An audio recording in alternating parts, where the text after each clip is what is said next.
Alam mo mga kananay,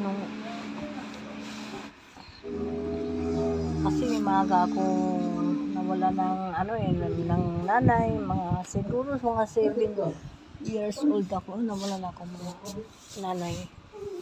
Matay ng nanay ko po. Ang aga ko naghanap buhay. Natulong sa Maramag Bukidnon, sa Don Carlos Bukidnon.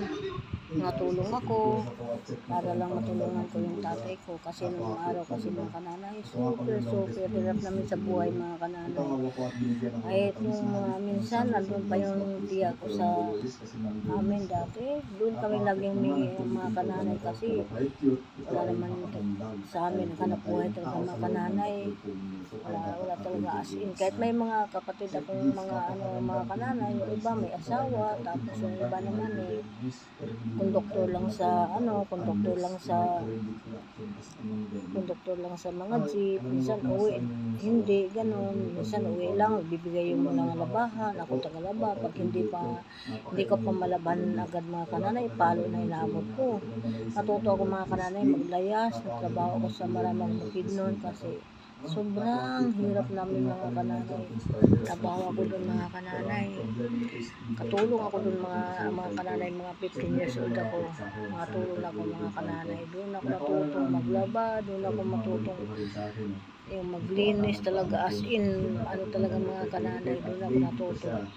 Mahirap pala ka mga kananay pag wala ka ng nanay. Parang parang napilayan ka, yung walang magaruga sa'yo.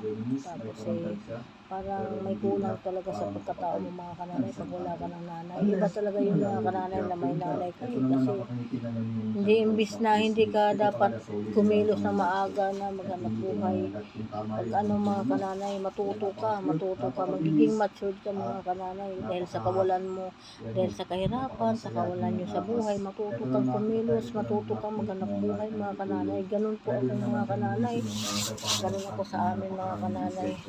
Yung mangguna, sa Bisaya mga kananay, mangguna sa ibang tao para lang makabili ng bigas o kaya gatas ng tatay ko, ginawa ko yung mga kananay. Lahat ng pahirap sa buhay, mag-atang ako ng bigas o yung mais, mananggi, ba sa Tagalog, yung ng mais, mag-harvest ng mais, lahat mga kananay, mag-harvest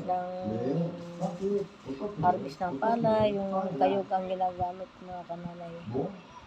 Ganun kananay kahirap ng buhay ko dati mga kananay. Kabata-bata ko pa mga kananay, pero lahat